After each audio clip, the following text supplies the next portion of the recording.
Bismillahirrahmanirrahim.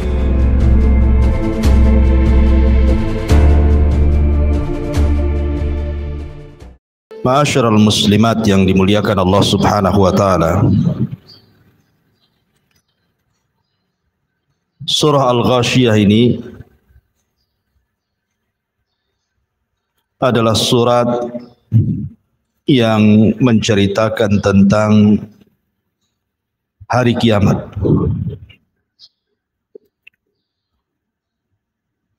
Dan nanti banyak kita akan melalui penjelasan-penjelasan para ulama di mana surah Al-Ghashiyah ini menceritakan dua kondisi orang-orang yang masuk ke dalam surga dan bagaimana kondisi mereka, dan juga orang-orang yang Allah Subhanahu wa taala masukkan ke dalam neraka dan juga bagaimana kondisi mereka.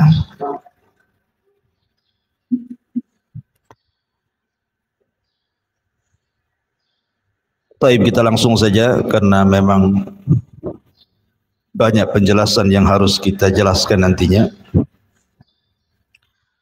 A'udzubillahi minasyaitonirrajim. Bismillahirrahmanirrahim. Hal ataka haditsul ghashiyah.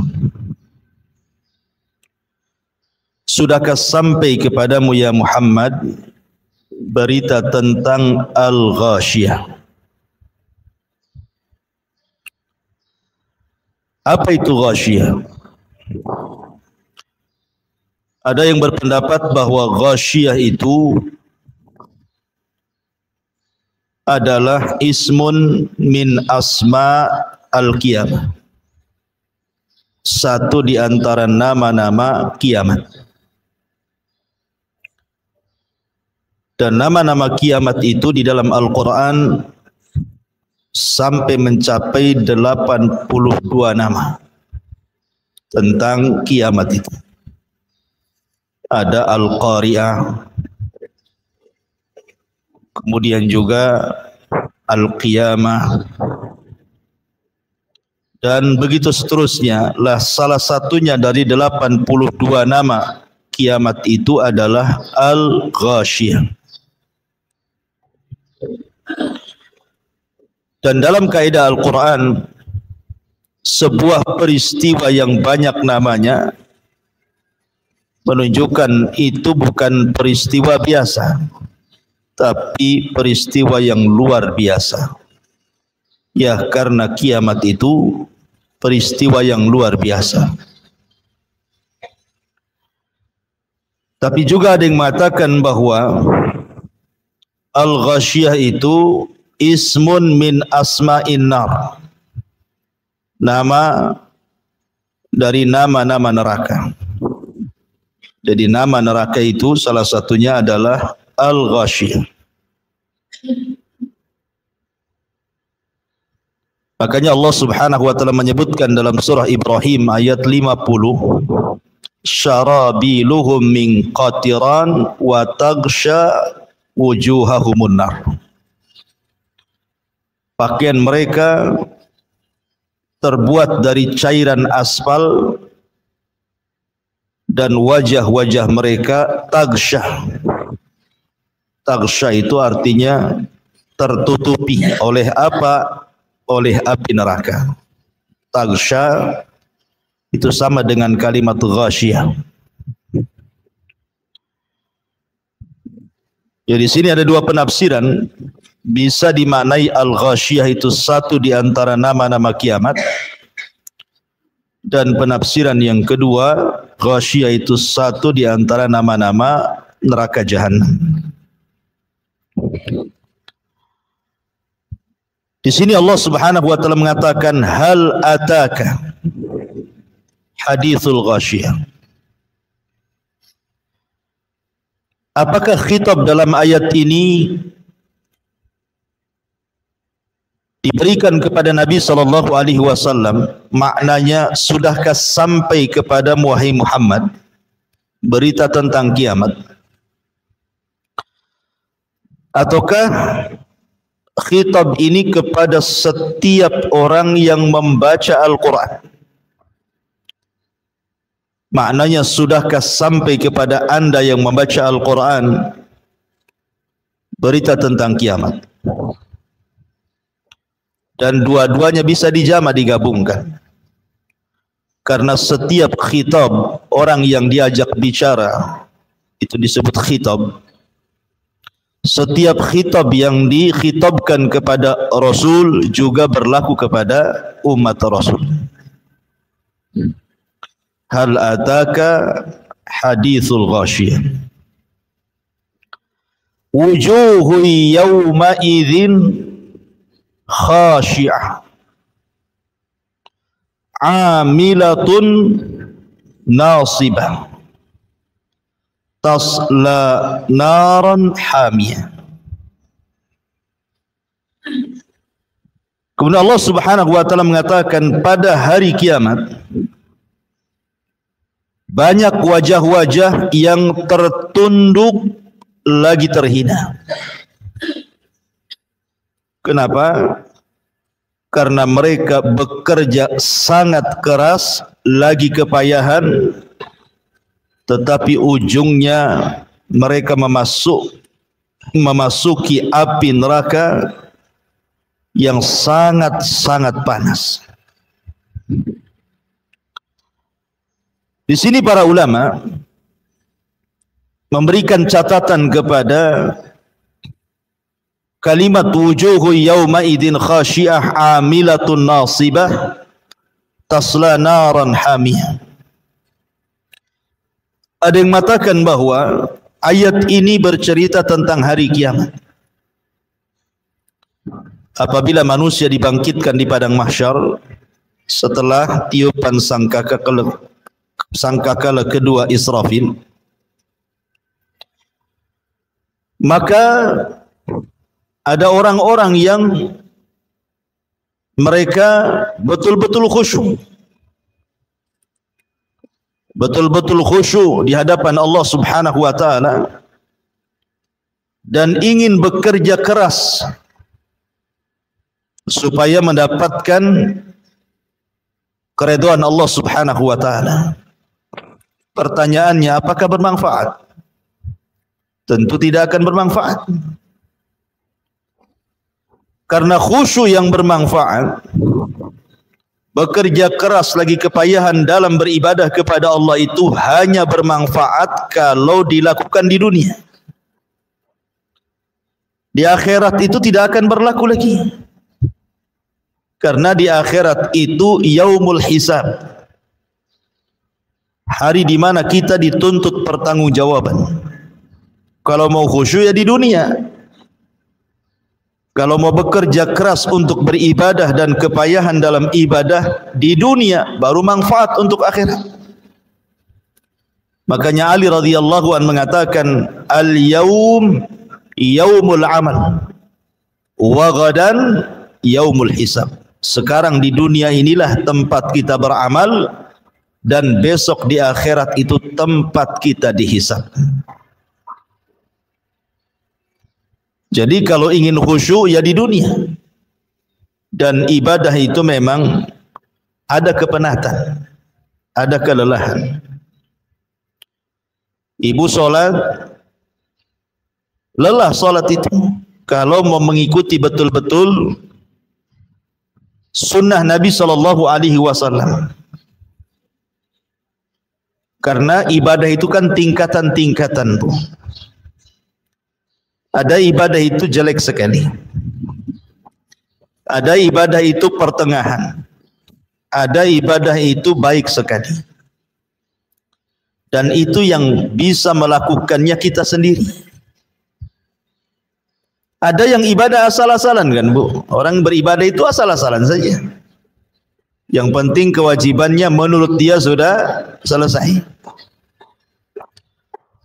Ada ibadah mungkin sedikit agak baik, tapi ada ibadah itu yang betul-betul dia beribadah itu di atas puncak kebaikan. mulai daripada wudunya betul-betul diperhatikan, pakaiannya, kemudian tempat solatnya, sampai ke gerakan-gerakan solatnya betul-betul dia persembahkan kepada Allah Azza wa Jalla. Artinya itu kembali kepada diri kita yang melakukan ibadah. Karena kehusyuan itu dikembalikan kepada kita sebenarnya. Kalau wudunya saja bermasalah, macam mana mau khusyuk solatnya? Tapi kalau dalam berwudu dia sudah memperhatikan betul-betul bagaimana cara wudu Nabi, kemudian masuk ke dalam solat dan dia memperhatikan bagaimana solat Nabi, sallu kama ra'aitumuni usalli, solatlah kalian sebagaimana melihat aku solat, insyaallah dia akan mendapatkan kekhusyuan. Dan ulama ada yang mengatakan bahwa mendapatkan khusyuk itu karena didahului sebelum solat dia tidak pernah bermaksiat. Kalau sebelum solat dia bermaksiat kepada Allah, maka masuk ke dalam solat itu akan sulit mendapatkan kekhusyuan. Karena maksiat itu melahirkan keras hati. Ketika masuk dalam solat, kerasnya hati itu menghilangkan khusyuk. Ya. Kemudian yang kedua, menghadirkan azamatullahi azza wa jalla. Betul-betul dia hadirkan kebesaran dan kemuliaan Allah subhanahu wa ta'ala. Bahwa dia itu seorang hamba, seorang yang lemah. Di hadapan dia adalah zat yang sangat kuat, yang sangat kaya. Maka dia akan mendapatkan kehusyuan tersebut. Ini penafsiran yang pertama. Maksudnya ayat ini bicara tentang hari kiamat. Ada orang-orang yang mereka ingin khusyuk, ingin bekerja keras supaya diterima oleh Allah subhanahu wa ta'ala, tapi percuma. Makanya lihat bagaimana sebagian orang-orang di neraka itu, di padang mahsyar itu, mereka mengatakan sebagaimana dihikayatkan dalam Al-Quran. Mereka mengatakan wa qalu absarna wa sami'na na'mal salihan inna muqinun. Ya Rabb, kami sekarang sudah melihat bagaimana jahanam di hadapannya. Ya Rabb, kami sudah mendengar. Kemudian dia mengatakan absarna wa sami'na na'mal salihan. Kami ingin dikembalikan ke dunia supaya bisa beramal saleh. Dan kami yakin sekarang dengan adanya surga dan neraka. Manfaat? Tidak. Ucapan seperti ini tidak manfaat. Jangankan lagi di akhirat, di alam kubur saja penduduk barzah itu mengatakan, laula akhartani ila ajalin qarib la asaddaqa wa akum minas salihin, kan. Kalau seandainya Allah subhanahu wa ta'ala berikan kesempatan sekali lagi saya hidup di dunia, maka saya akan sedekahkan seluruh hartaku dan saya akan bergabung bersama orang-orang yang soleh. Manfaat? Tidak ada manfaatnya. Karena ucapan ini diucap setelah kematiannya. Begitu juga setelah terjadinya kiamat, tidak ada manfaat. Tetapi yang bermanfaat itu harusnya ketika dia masih hidup, dia mengatakan sami'na wa ata'na. Dia tidak mengatakan sami'na wa absarna, karena di dunia kan perkara-perkara surga neraka itu kan gaib, tidak melihat, sehingga harus diyakini. Dan keyakinan itu cukup dengan cara mendengar dan taat. Sami'na wa ata'na. Innama kana qaulul mu'minin idza du'u ila Allahi wa rasulihi liyahkuma bainahum an yaqulu sami'na wa ata'na.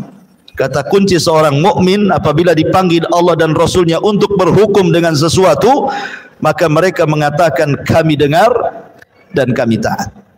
Ini satu penafsiran. Penafsiran yang kedua, ayat ini bicara tentang al-Yahud wan Nasara.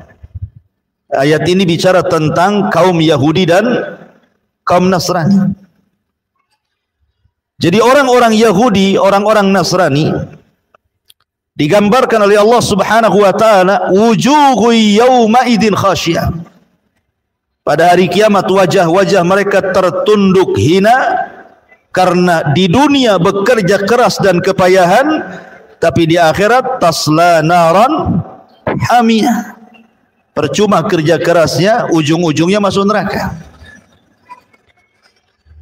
Dalam sebuah athar yang dinukilkan oleh Imam Ibnu Katsir rahimahullahu taala, jadi suatu ketika Umar bin Khattab radhiyallahu an melewati tempat tinggal seorang pendeta. Di zaman Umar itu lewat di sebuah daerah, di situ melewati tempat seorang pendeta. Lalu Umar memanggil pendeta tersebut.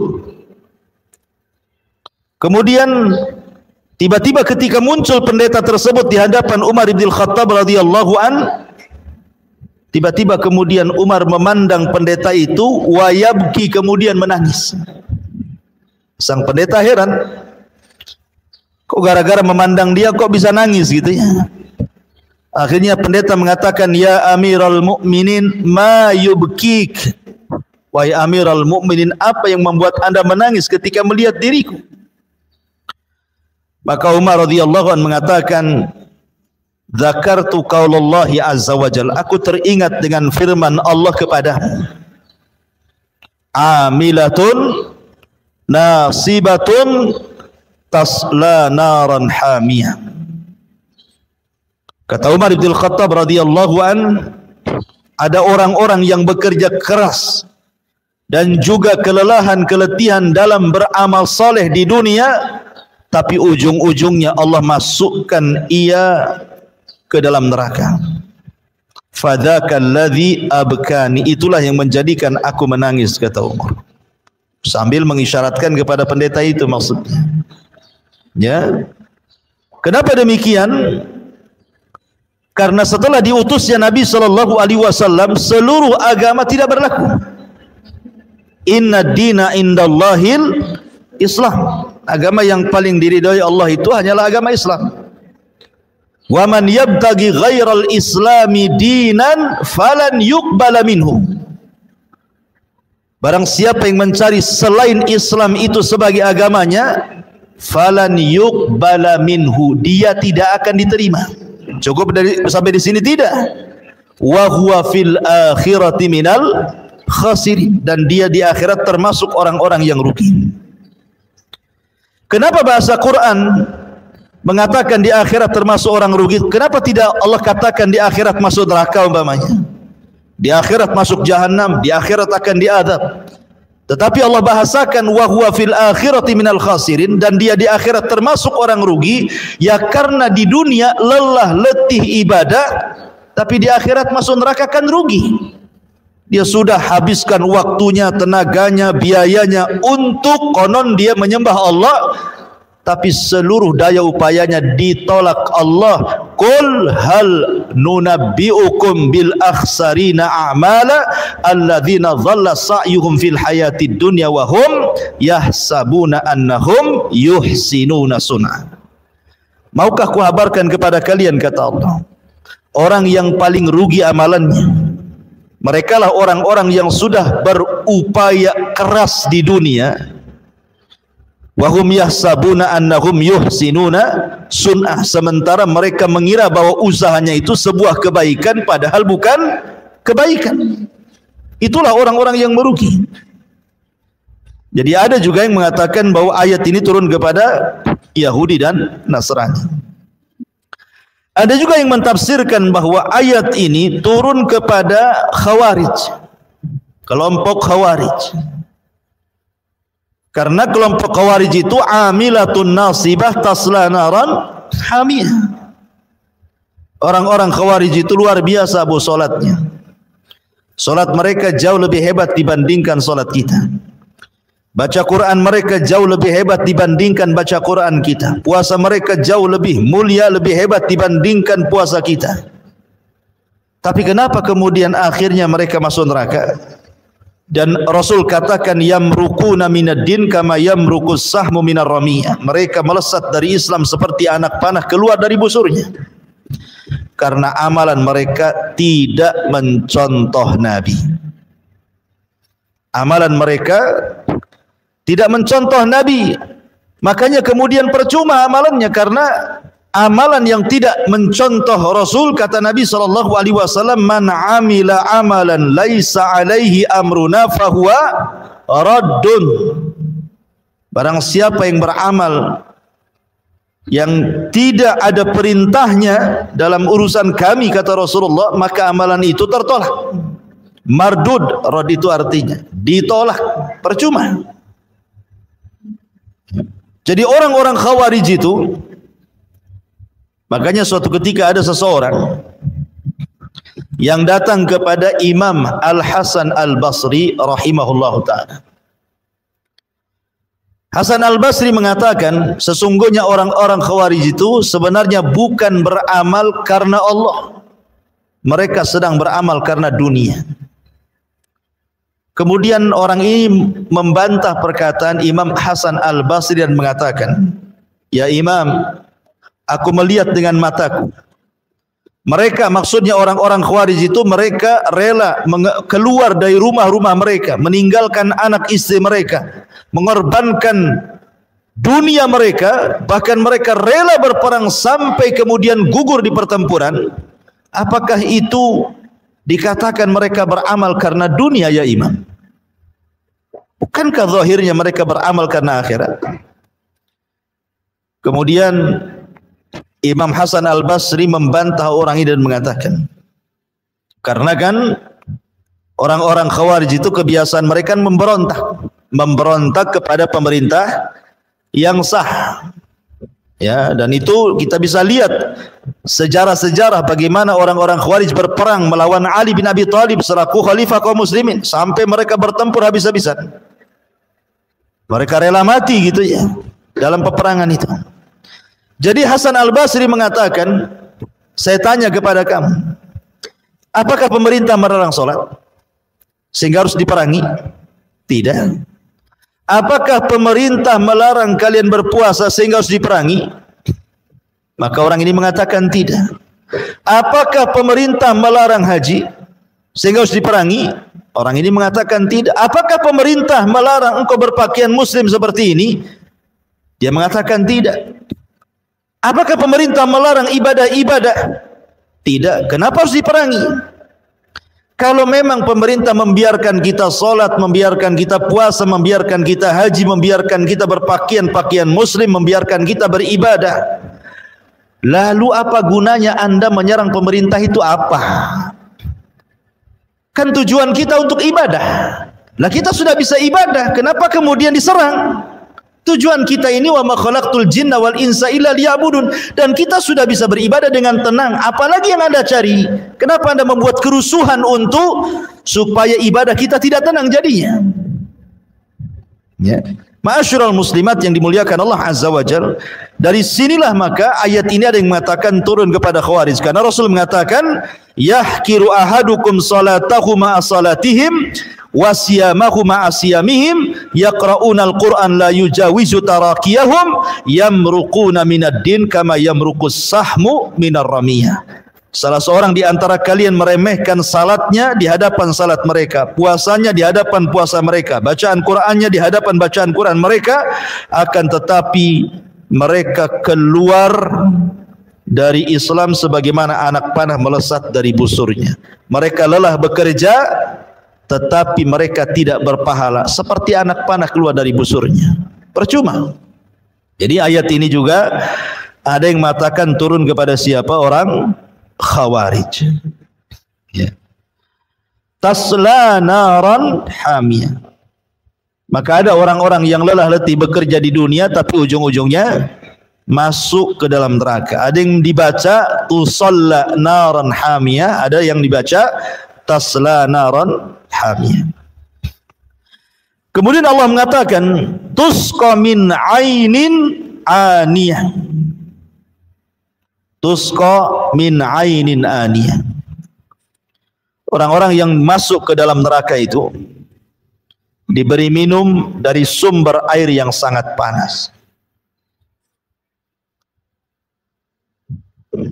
Masih kisah Hasan Al-Basri rahimahullahu ta'ala.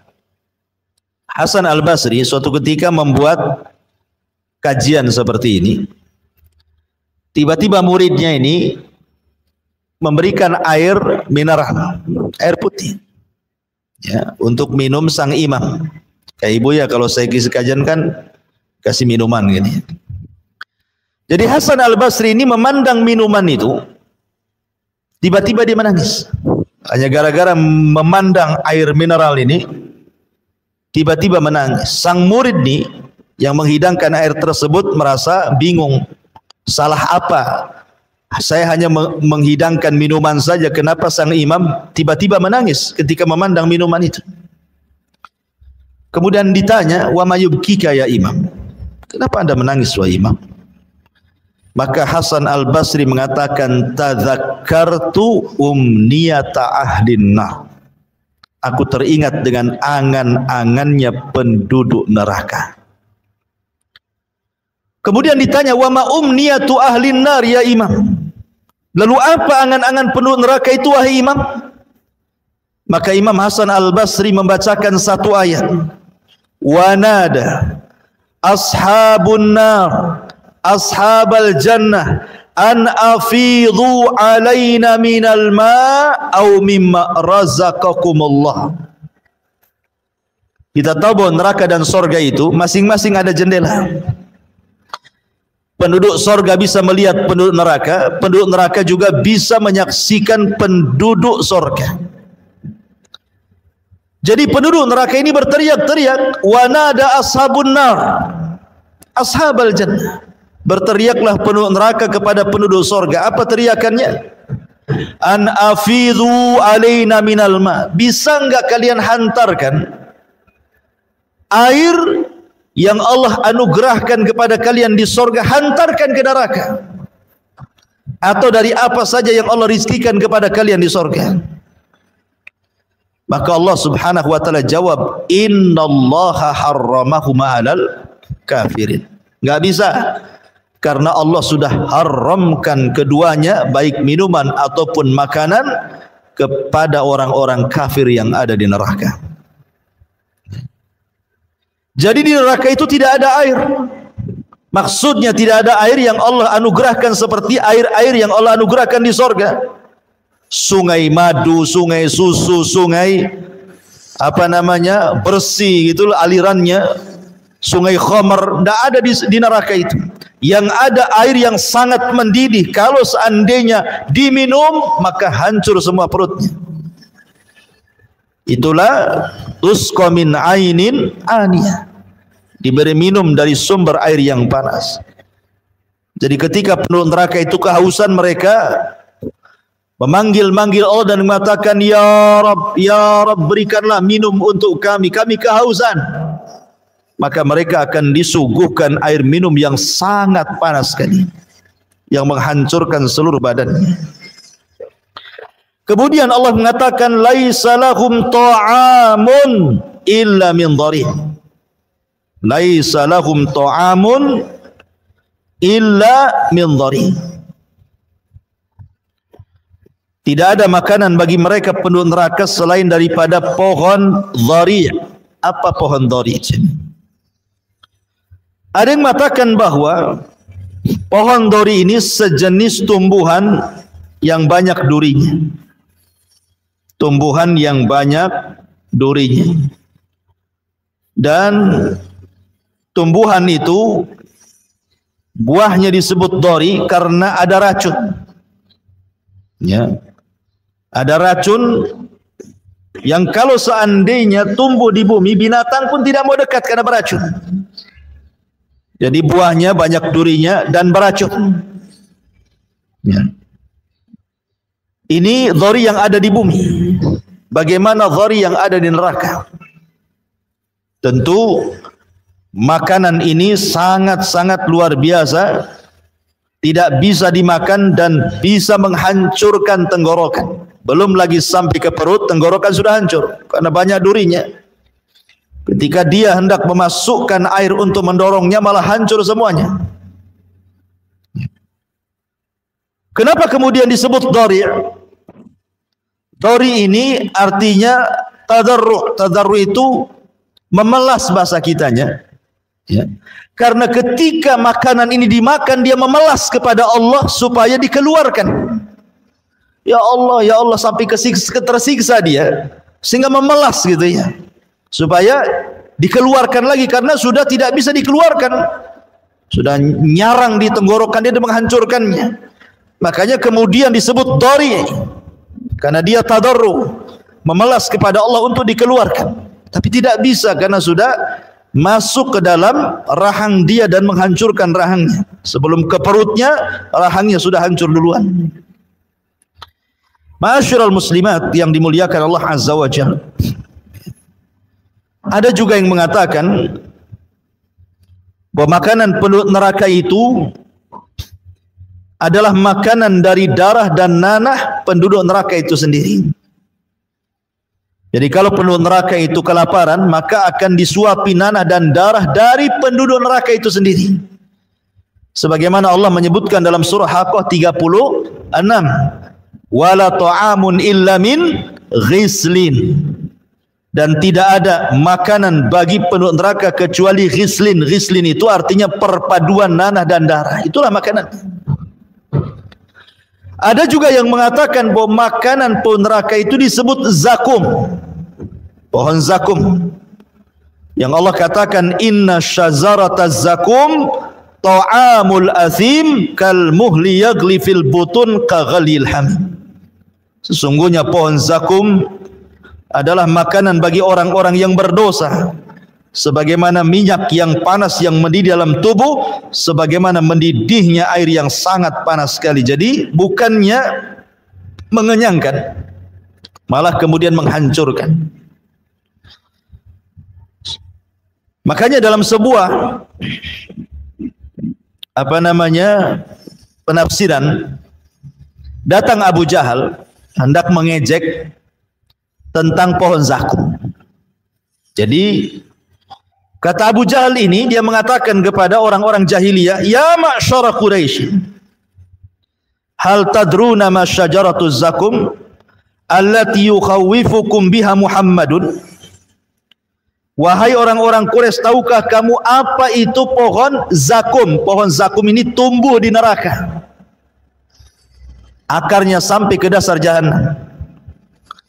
Jadi Abu Jahal ini ingin mengolok-olok Nabi dan mengatakan, wahai orang-orang Quraisy, tahu enggak kalian pohon zakum itu? Yang Muhammad itu selalu menakut-nakuti kalian dengan pohon itu. Maka orang itu mengatakan, la ya Abu Jahal, tidak, kami tidak tahu apa itu zakum. Apa kata Abu Jahal?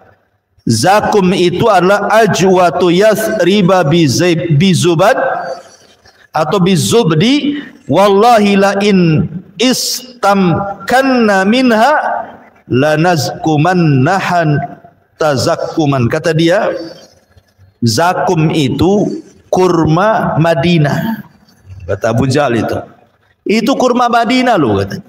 Bukan apa-apa, kata Abu Jahal itu. Kemudian dia mengatakan, demi Allah, seandainya saya bisa mendapatkan pohon zakum, niscaya saya akan memakan pohon itu dan akan memakan dari buahnya sepuas-puasnya. Ini kan kurang ajar kan, mengejek. Ya, Abu Jahal mengejek Nabi SAW, mengejek ayat-ayat Al-Quran. Padahal lihat bagaimana Nabi SAW mengatakan, lau anna qitratan minaz zakum.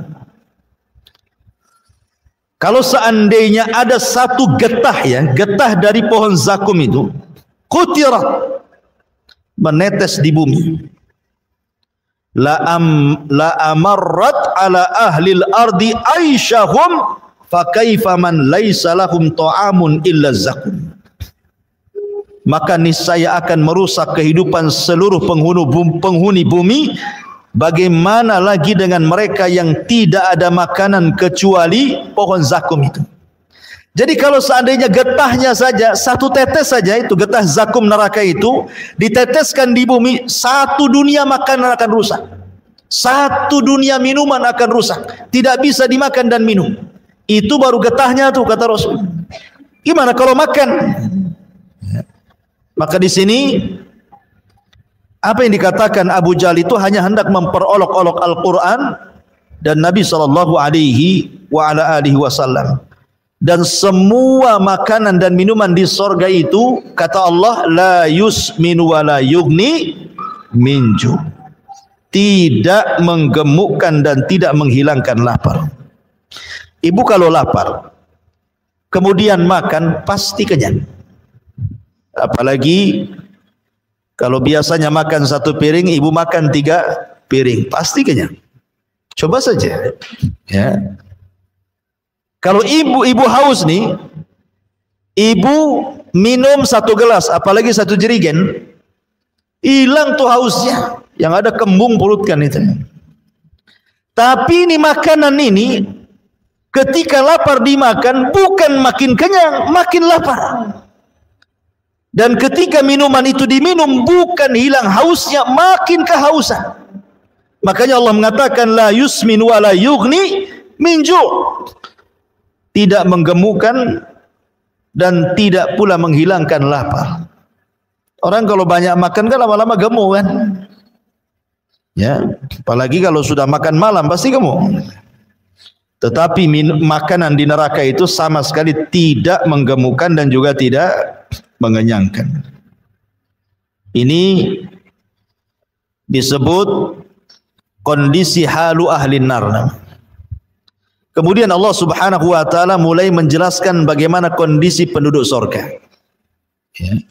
Begitulah Allah kalau menyebutkan neraka pasti setelah menyebutkan surga. Ya, karena dalam teori dakwah juga ada namanya targhib, ada namanya tarhib. Ada sifatnya menakut-nakuti, ada sifatnya memberi kabar gembira, biar seimbang, biar orang enggak takut terus, maka diceritakan surga. Biar tidak menangis juga terkadang tersenyum dan tertawa. Allah mengatakan wujuhun yauma idzin na'imah. Pada hari itu ada wajah-wajah yang berseri-seri. Naimah itu artinya wajah orang yang tidak pernah susah hidupnya. Itu disebut naimah. Karena membedakan wajah orang sulit, orang susah dengan wajah orang yang gembira dan senang itu nampak di dunia saja, Bu. Ada anak kecil usia 3 tahun umpamanya. Yang satu anak pejabat. Ya, hidupnya di gedung mewah. Fasilitasnya luar biasa. Bajunya bagus-bagus, makanannya enak-enak, terawat, ada AC-nya, ada pembantunya. Semua nikmat isi rumahnya. Dengan anak usia 3 tahun tinggal di Ruli. Kan beda, Bu, ya? Ya, sudah ngontrak, kemudian cuman 2 meter pula tingginya, pakai seng, kalau panas kayak di open. Ya, nggak punya pakaian. Makanannya juga kadang ada yang dimakan, kadang enggak. Coba kumpulkan 2 anak itu, kan nampak tuh bedanya kan? Ya. Nampaklah bedanya. Kalau anak yang orang susah sekali kan, bajunya saja kadang-kadang penuh dengan pulau. Ya, entah pulau apa tuh di bajunya tuh. Karena enggak punya enggak mampu membeli baiklin-nya untuk nyuci. Ya, yang penting dikucek sajalah ya. Kemudian dari kulitnya juga beda gitu ya. Tetapi anak orang kaya kan nampak. Itulah disebut kalau ada orang hidup di tempat nikmat, maka disebut wajahnya itu disebut naimah, berseri-seri. Jadi orang yang mendapatkan nikmat dengan orang yang tidak akan dapat nikmat itu dari wajahnya nampak, Bu. Orang kalau senang, kalau orang awam itu senang-senang, kadang-kadang siul nggak jelas, kan?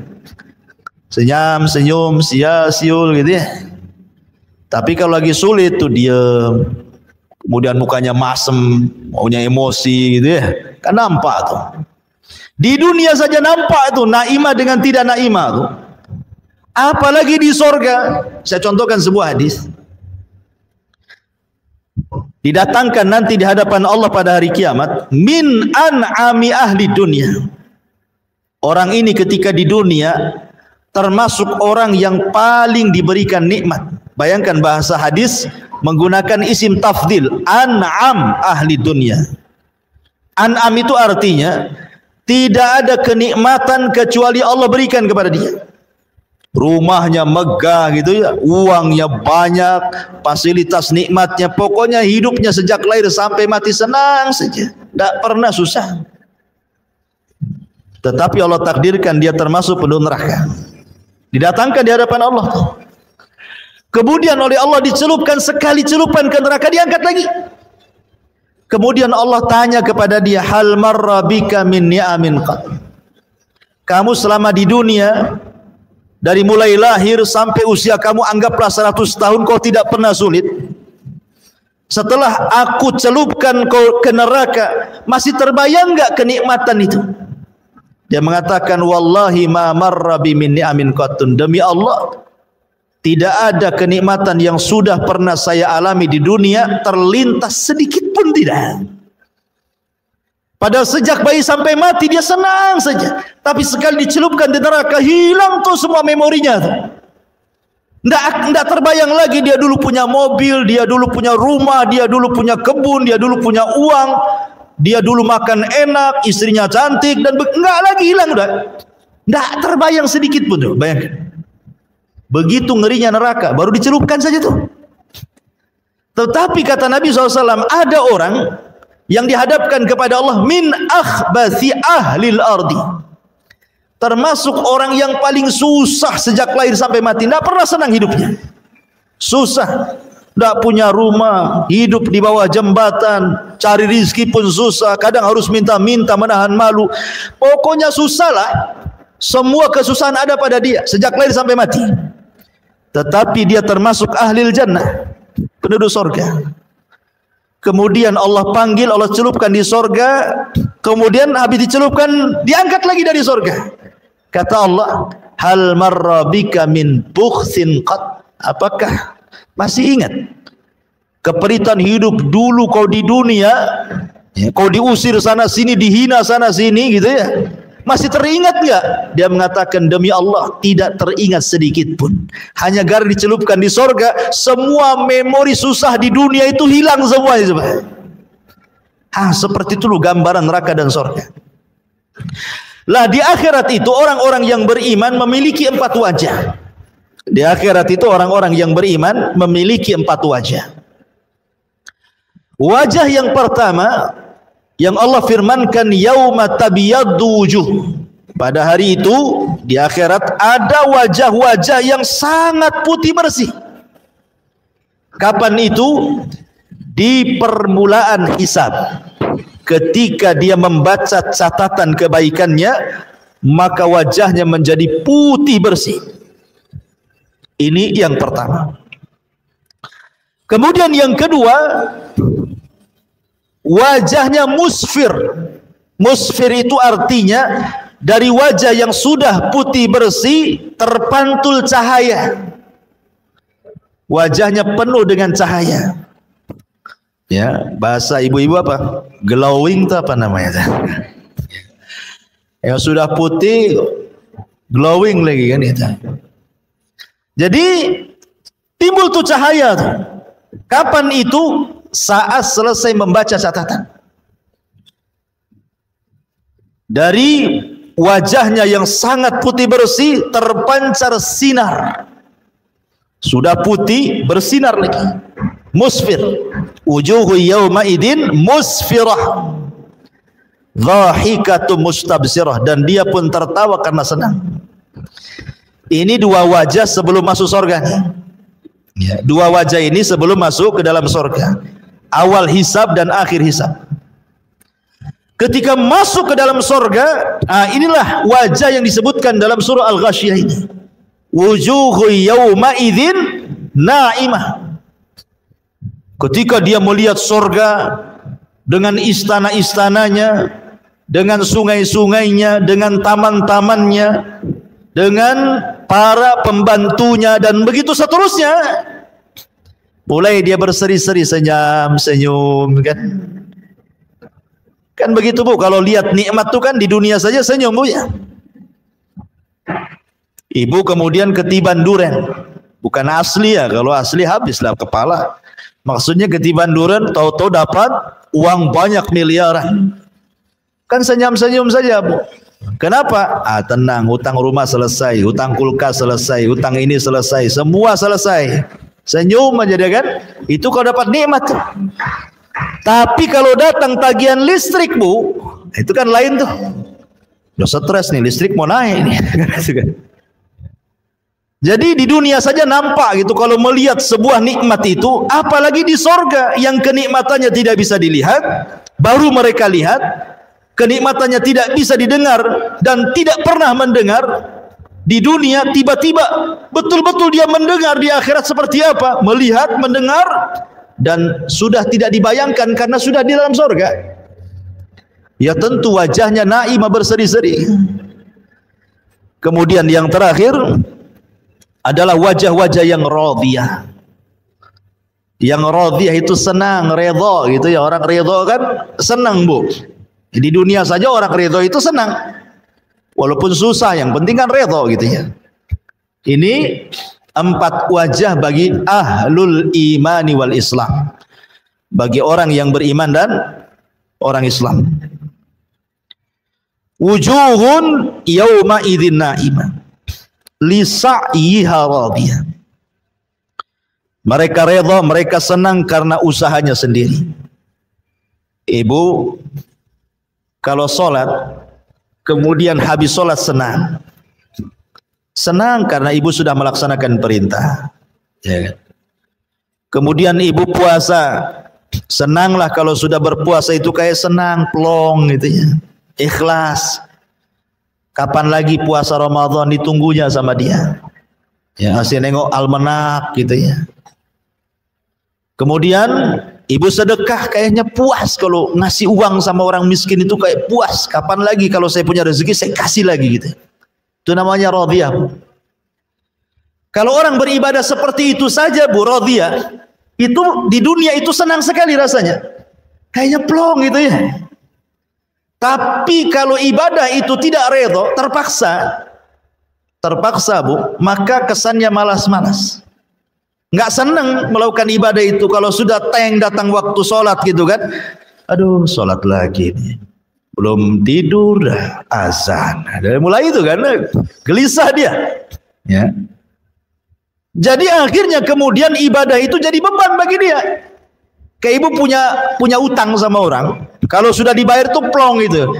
Ya gitu juga. Jadi sholat itu hanya sekedar melaksanakan kewajiban saja. Kalau sudah sholat kayaknya plong. Plong itu maksudnya bukan senang, tapi kayaknya sudah terbayar tuh utang tuh gitu. Begitu. Ya. Jadi ada orang-orang di dunia saja kita melaksanakan ibadah penuh ikhlas, ridho, ditunggu kapan sholat asar datang, itu sudah bagi kita itu tidak terbebani semua ibadah itu. Apalagi di sorga yang tidak ada ibadah sama sekali. Ma'asyiral muslimat yang dimuliakan Allah Azza wa Jalla, maka orang yang merasa redha dengan ibadahnya, maka itu orang yang akan mendapatkan redha dari Allah. Jadi kalau dia redha dengan ibadahnya sendiri, maka itu sebab terbesar mendapatkan keredhaan Allah. Demi Allah, Bu, mendapatkan keridhaan Allah kata para ulama itu bukan perkara sulit. Asal kita mau melakukannya. Contoh umpamanya yang ringan saja, kalau ibu habis makan, ibu mengucapkan alhamdulillah. Habis minum mengucapkan alhamdulillah.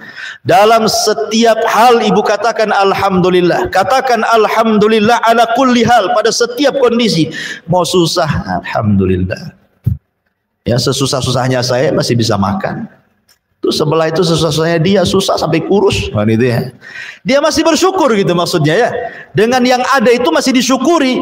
Itu salah satu sebab terbesar ibu mendapatkan ridha Allah.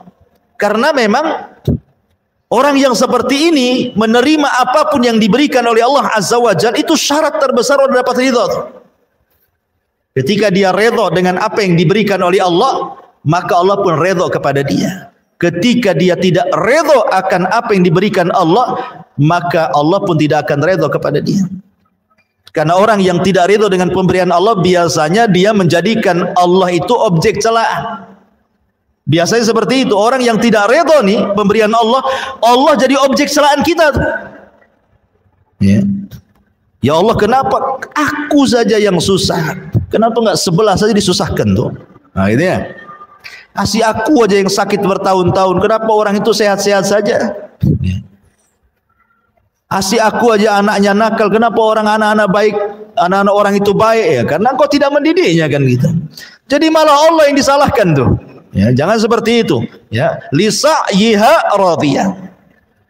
Mereka senang karena usahanya sendiri, maksudnya saat masih di dunia mereka beramal soleh, mereka salat, puasa, membayar zakat, haji, membaca Quran, mereka menjaga diri dari hal-hal yang haram sehingga di akhirat mereka mendapatkan balasan di mana Allah akan redha kepadanya.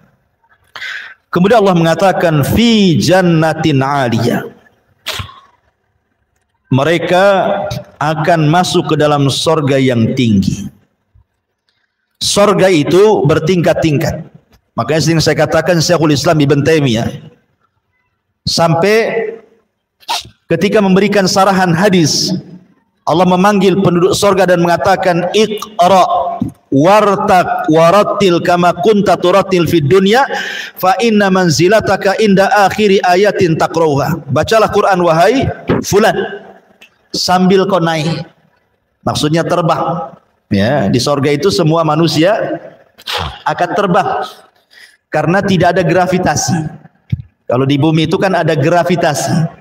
Jadi kita disedot bumi, makanya tidak bisa terbang. Coba kalau keluar angkasa sana, ya kan pada terbang tuh orang-orang yang ke bulan tuh. Nah, di sorga itu tidak ada gravitasi sehingga orang bisa terbang. Dikasih rop-rop gitu ya, kasih sayap di punggung terbang. Ya, Allah mengatakan Iqra, baca Quran, terbang kau ke atas. Pilih tingkatanmu di sorga itu, karena sorga itu tinggi, bertingkat-tingkat, makin tinggi makin indah, makin tinggi makin indah gitu ya. Dan terus baca, tartilkan bacaanmu sebagaimana di dunia engkau mentartilkan bacaanmu. Nanti engkau akan mendapatkan tingkatan di mana disesuaikan dengan ayat yang kau baca terakhir di dunia. Artinya semakin banyak membaca Quran, semakin gemar dengan Al-Quran di dunia, maka semakin tinggi tingkatannya. Dari hadis ini kata Ibnu Taimiyah rahimahullah ta'ala beristimbat hukum bahwa tingkatan di sorga itu sebanyak ayat di dalam Al-Quran. 6.500 kurang lebih ayat di Quran kan? Sebanyak itulah tingkatan di sorga. Dan satu tingkatan ke tingkatan berikutnya itu perjalanan 500 tahun atau bagaikan langit dan bumi, pertingkatannya itu ya, luar biasa. Fi jannatin 'aliyah la tasma'u fiha laghiyah. Di sorga itu kamu tidak akan mendengar perkataan yang tidak berguna. Nggak ada di sorga itu orang yang nyelekit ngomongnya itu. Ya, di dunia saja kan Bu ya, orang yang nyelekit ngomongnya itu. Makanya sering saya katakan 3 kaedah yang ibu pasti lalui di dunia. 1, dunia ini bukan tempat istirahat. 2, ibu tidak mungkin selamat dari ucapan manusia. 3, ibu pasti mati. Ya. Makanya ada 3 hal. Ibu pasti akan disakiti, ibu pasti lelah, ibu pasti mati. Ya, itu 3 perkara akan dilalui itu. Tidak selamat. Orang tidak akan selamat, orang tidak akan istirahat di dunia. Artinya akan tetap ada ujian. Selesai dari ujian ini datang pula ujian yang lain.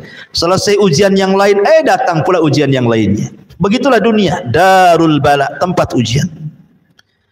Manusia tidak akan selamat dari ucapan manusia. Ibu mau sembunyi di mana saja tetap ibu diomongin orang. Ya, coba saja Bu. Ibu menghindar dari ucapan manusia, ngurung diri, jangan pernah keluar. Tutup jendela, tutup pintu, tutup ventilasi. Ya kan?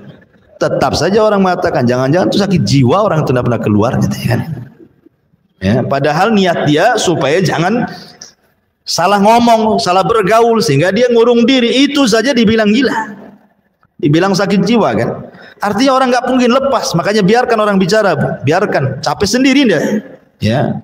Biarkan dia bicara. Kemudian orang pasti mati, makanya ibu akan senantiasa disakiti dan ibu akan lelah dan ibu akan mati. Makanya perlu dua hidup di dunia itu, sabar dan beriman dengan takdir. Sabar mau diapakan lagi? Memang seperti itu orang hidup di dunia kan, harus sabarlah. Dan beriman dengan takdir. Bahwa ujian dan ucapan orang itu semua sudah ditakdirkan. Kalau orang berjalan dengan takdir, tenang, biarkan sudah ngomong. Dia ngomong gitu sama saya kan sudah takdirnya memang di hari ini ngomong sama saya. Nah, selesai kan? Ya. Bu, itu orang itu kok ngomong begini-begini sama, nggak apa-apa, itu kan sudah ditulis 500 tahun sebelum Allah ciptakan langit dan bumi, kan tenang kalau ngomong gitu. Kalau ibu kejar, ngomong apa dia? Oh, kurang ajar, sampaikan. Wah, itu nggak jadi, itu perang namanya, ya kan? Jadi berjalan dengan takdir. Ya. Lah di sorga itu nggak akan ibu dapati orang-orang kayak gini nih. Kenapa? Karena sebelum orang masuk ke dalam sorga itu Allah sudah cabut wa naza'na ma fi sudurihim min ghillin ikhwana. Jadi perasaan dengki, perasaan dendam, perasaan hasad itu tidak ada lagi. Di sorga itu cuma satu hati. Cuma satu hati. Semua sama hatinya seperti itu. Oh, di bumi itu kan hatinya banyak, ada yang hasad, ada yang dengki, ada yang benci, ada yang ghibah, macam-macamnya. Kemudian Allah mengatakan fiha ainun jariyah. Di sana ada mata air yang mengalir. Di sorga itu mata air banyak. Ada yang mengalir kayak sungai. Ada yang memancar dari bawah kayak pancuran. Ya, dari bawah ke atas tuh, memuncrat gitu ya. Ada yang pancuran dari atas. Ya, kalau orang Jawa Barat bilang curug namanya ya. Itu muncrat dari bawah, dari atas ke bawah. Ada yang dari bawah ke atas, ya, memancur. Ada yang ya kayak kita di dunia lah, kita lihat. Seperti itu di sorga juga ada. Makanya kan kalau ada, gatel kali hidung gini. Jadi kalau ada nih, kita lihat tempat rekreasi coba kan, yang didatangi orang itu kan. Ya kalau di Majalengka di tempat saya itu banyak curug tuh biasanya. Ada air terjun itu sampai meteran tinggi. Itu jadikan tempat wisata kan. Karena apa? Karena keindahannya. Orang datang semua ke situ.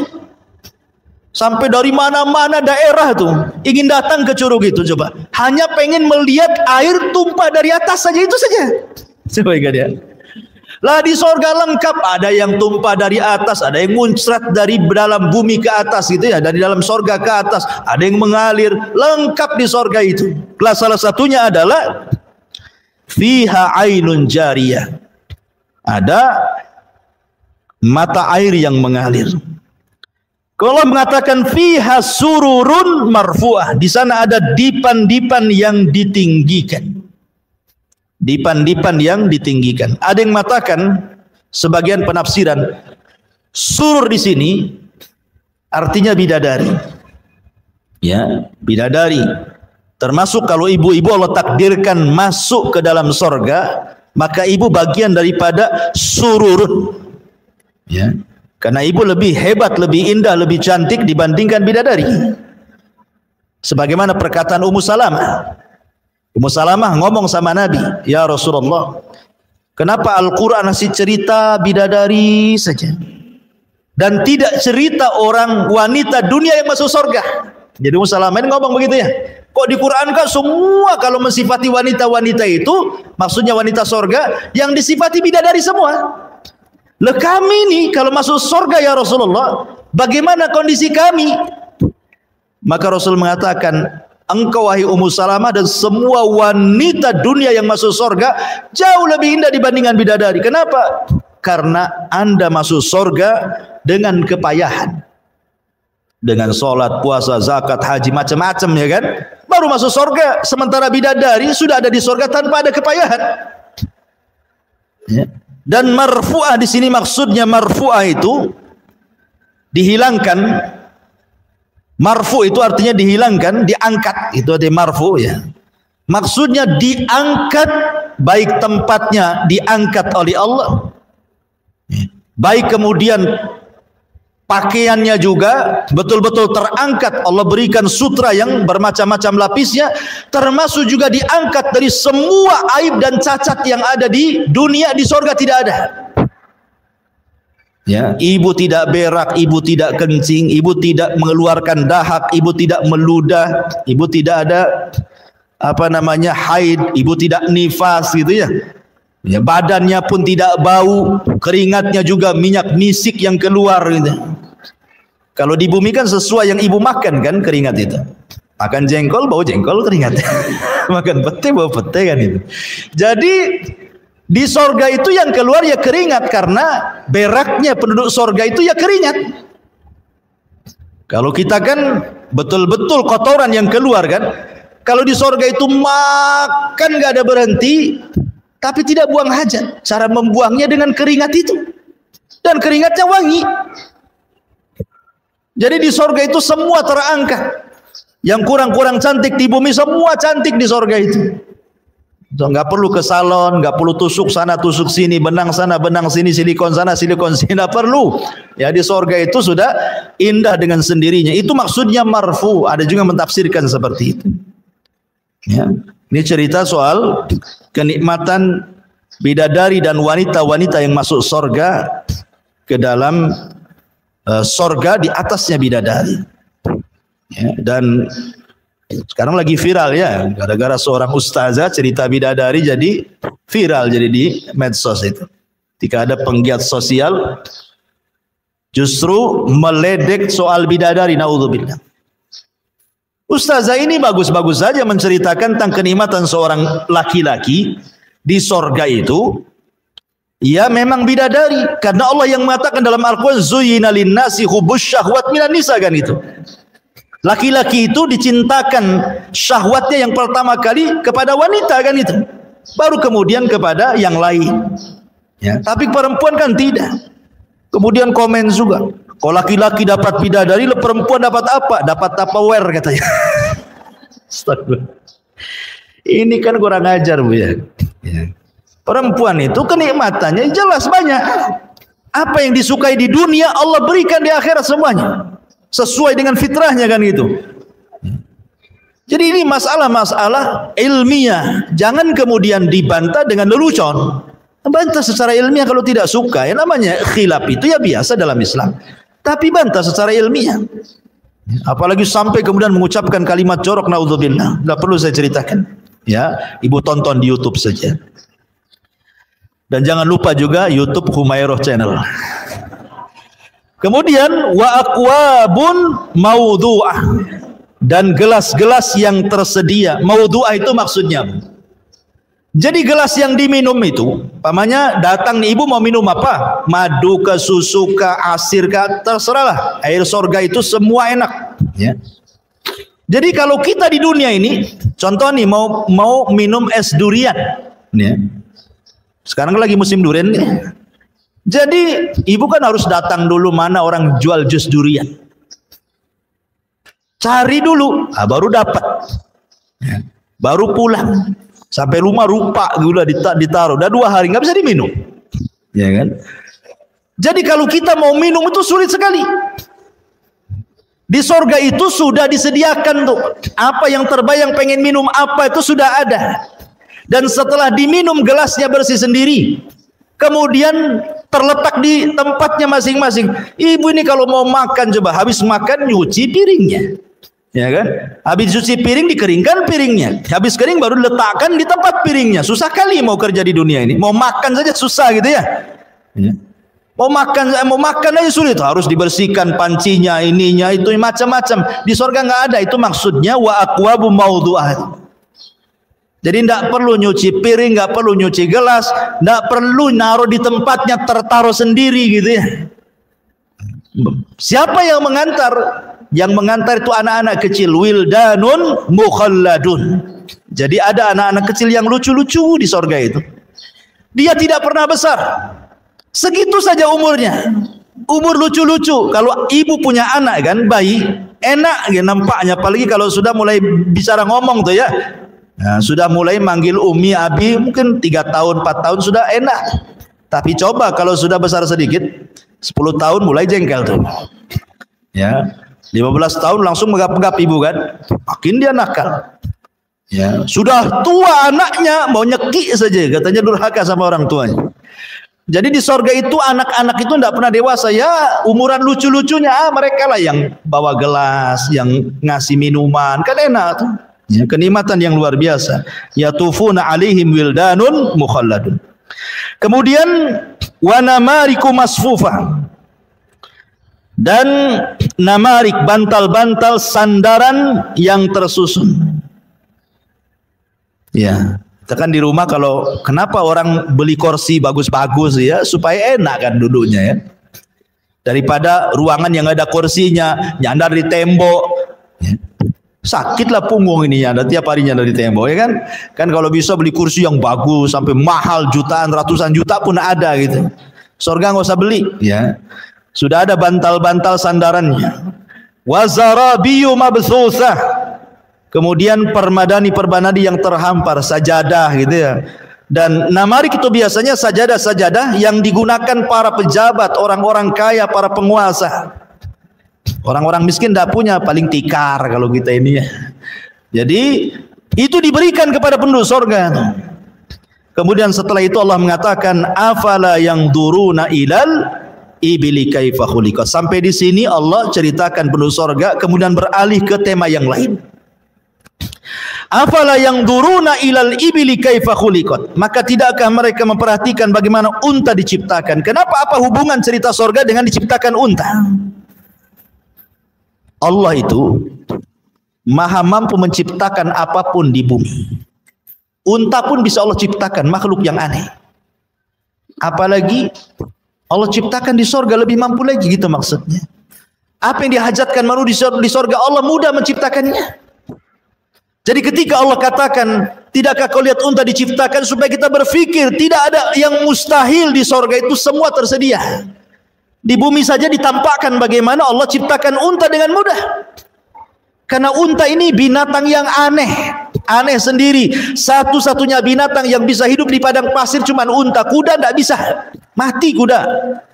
Ya. Karena unta itu kalau minum, kemudian dia taruh tuh minumannya di tempat dia, dalam tubuh dia, sehingga 3-4 bulan walaupun tidak mendapatkan air, dia tetap hidup. Bahkan terkadang orang-orang Baduy itu kalau mereka melakukan perjalanan di padang pasir, minumannya tidak kayak kita ditaruh di jerigen gitu ya, di aqua gelas tuh apa ya, di aqua botol, enggak, ditaruh di perut unta itu. Jadi kalau butuh minum tinggal dicucukkan aja, nanti keluar airnya. Simpanan unta tuh. Coba dia bisa menyimpan air dalam tubuhnya tuh. Kalau kuda 3 hari tak minum, matilah di padang pasir kepanasan. Ya, tapi unta luar biasa. Dan unta itu binatang yang paling jeli. Kalau dia pergi sekali saja, dia bisa pulang tanpa nyasar. Padahal padang pasir, kalau diinjak, datang angin, tertutuplah bekas injakannya kan. Sehingga tidak ada bekas kita ini berjalan, karena sudah tertutup dengan pasir yang terbawa angin. Tapi unta tahu kemana dia pergi, kemana dia pulang. Tidak pernah nyasar. Tapi ingat, unta pun tidak akan melupakan orang yang menyakitinya. Pendendam unta. Ya, kalau ibu nabok unta, maka unta akan ingat ibu sampai dia mati. Wajahnya nampak tuh, hidungnya, matanya, rambutnya semua. Tahu tuh kalau nampak dari jauh dikejar, bu, mendendam. Dan dia hafal siapa yang menyakitinya. Mana ada binatang secerdas unta kayak gini coba. Belum lagi kemudian kencingnya pun obat unta itu ya. Nah, di zaman Rasul ada orang-orang Oroniun itu yang sakit datang kepada Rasul, kemudian Rasul mengambil kencing air unta suruh minum, sembuh dia. Ya, jadi kalau ibu punya penyakit, minum banyak-banyak kencing unta. Ya. Tapi nggak ada di Indonesia. Titip sama orang umroh. Ya, minumnya sambil pegang hidung, ya, karena bau. Dan banyak lagi keistimewaan untanya. Tapi walaupun gitu, unta nurut sama pemiliknya. Walaupun anak-anak, kalau dia tahu anak itu pemilik dia, nurut. Duduk, berdiri. Walaupun anak kecil, kalau tahu itu pemiliknya tuh. Tapi kalau bukan pemiliknya, tidak bisa diatur dia. Jadi memang luar biasa unta itu, dan banyak lagi keistimewaan unta luar biasa. Makanya Allah jadikan tanda-tanda kuasanya. Afala yanzuruna ilal ibili kaifa khuliqat wa ilas samai kaifa rufi'at. Dan langit bagaimana ditinggikan. Langit itu bentuknya bangunan, tapi bisa bertahan di langit tanpa tiang dan tidak roboh ke bumi. Ini kuasa siapa? Kuasa Allah. Ya. Ada sebuah kisah Bani Israel ketika menjelaskan sifat Allah dalam ayat kursi itu, wala sinatun wala naum. Allah itu tidak pernah tidur apalagi ngantuk. Jadi Nabi Musa menghadap Allah Subhanahu wa taala. Nabi Musa kan kalimullah, kalimur rahman. Dia orang yang suka bicara dengan Allah Azza wa Jalla. Kemudian dia mengatakan kepada Allah kan, kenapa Allah tidak tersifati dengan sifat tidur dan ngantuk? Kemudian Musa suruh berdiri. Kemudian dua tangannya suruh seperti ini. Kemudian diletakkan satu piring di tangan kanannya, kemudian satu piring di tangan kirinya, kemudian diisi air. Kemudian Allah merintahkan agar diam seperti ini. Ya. Karena kelamaan Nabi Musa ngantuk dia. Ngantuk akhirnya terlepas piringnya, pecah gitu ya. Dan Allah mengatakan, ya Musa, kalau seandainya aku tersifati dengan sifat ngantuk apalagi tidur, maka alam semesta ini akan berlaku seperti piring yang kau pegang itu. Kalau sempat Allah ngantuk, wah bertabrakan semuanya tuh di langit, kiamat yang ada. Makanya Allah itu salah satu sifatnya, sifat sempurna bagi Allah itu tidak ngantuk dan tidak tidur. Tapi bagi manusia itu sifat yang tidak sempurna. Orang tidak bisa tidur itu.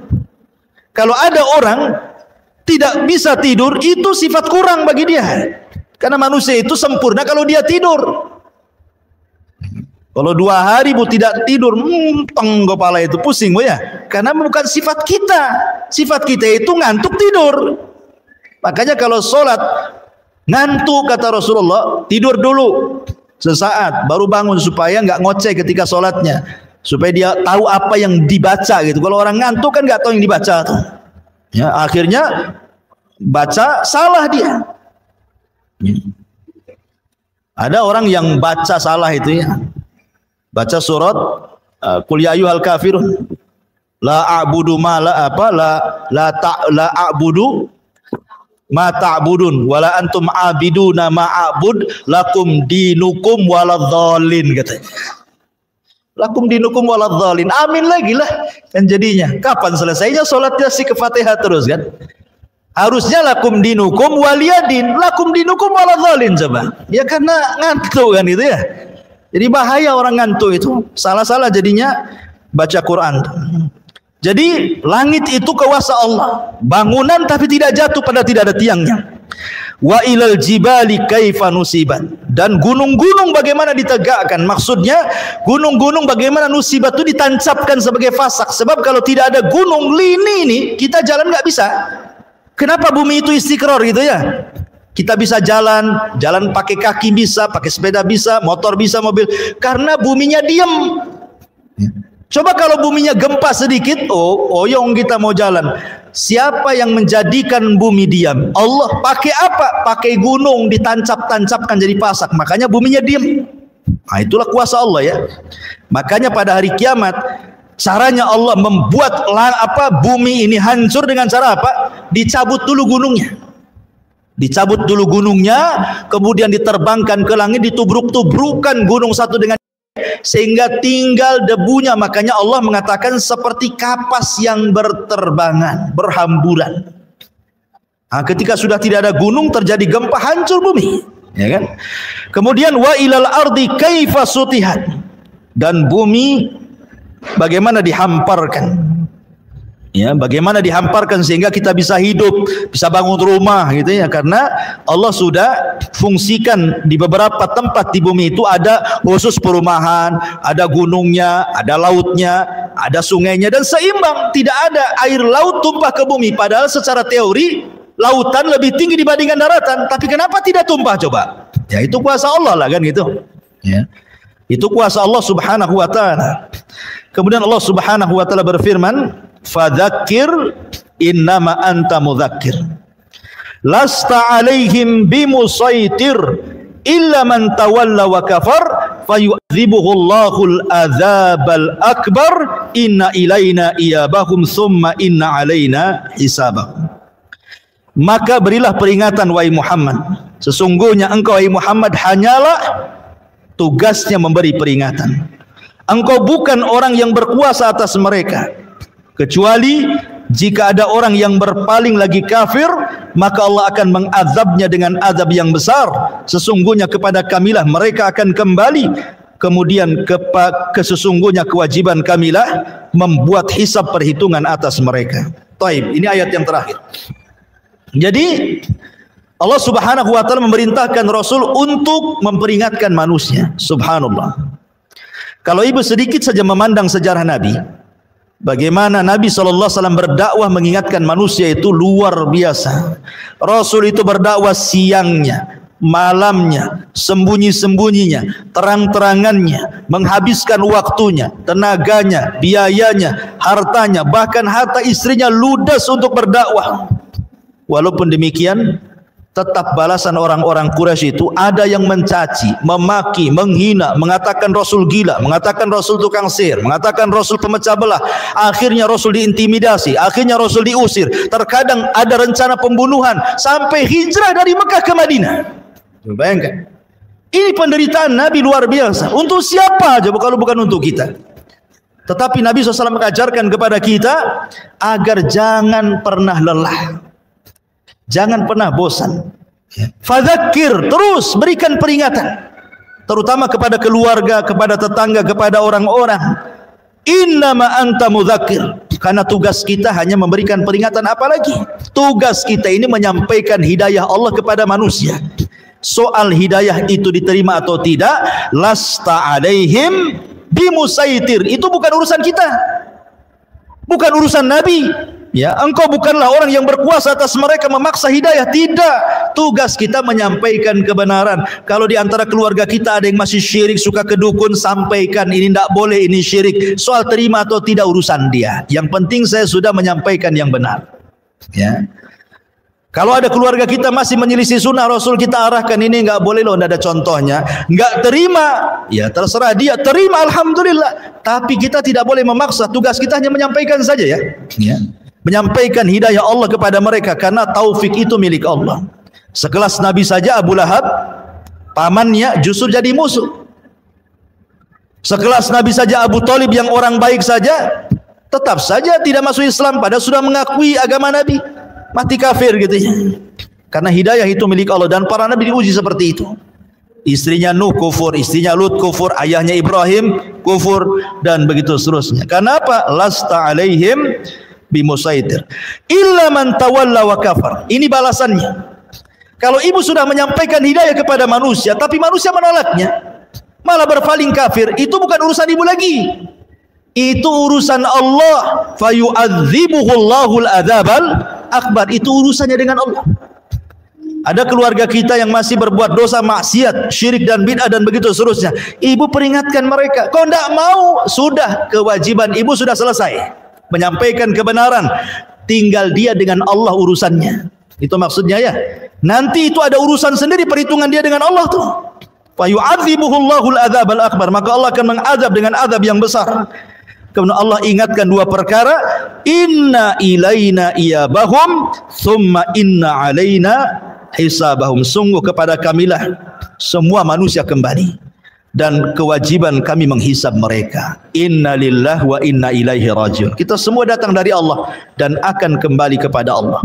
Dan di sana ada hisab. Ingat bahwa setiap apa yang kita katakan, kita ucapkan, kita lakukan di dunia, semua ada pertanggungjawaban di hadapan Allah. Dan semua akan kembali kepada Allah, dan Allah akan menghisabnya. Ya, makanya kenapa kemudian khitab ayat ini diberikan kepada orang-orang Quraisy. Kenapa? Karena mereka salah satunya mengingkari adanya kehidupan setelah kematian. Maunya mereka itu bebas. Kalau habis maksiat kemudian mati, ya sudah selesai jadi tanah. Ya. Kalau seperti itu, kasihanlah orang baik. Kasihan orang yang dizalimi, tidak ada keadilan kan? Nih, ibu didolimi. Tiba-tiba kemudian orang yang mendolimi mati jadi tanah, ibu tersiksa sampai mati. Kan gak ada keadilan namanya ya. Makanya supaya ada keadilan, ada hisab di sana. Mungkin ibu tidak dapat keadilan di dunia, tidak ada masalah. Ya, tapi di akhirat ada zat yang maha adil yang mengadili manusia seadil-adilnya, yang tidak ada satupun hakim di dunia yang mampu menghukum seadil Allah Subhanahu wa taala. Maka menjadi ketenangan bagi kita, ya. Kalau seandainya kita disakiti, kita diuji, semua ada hisabnya di hadapan Allah Subhanahu wa taala.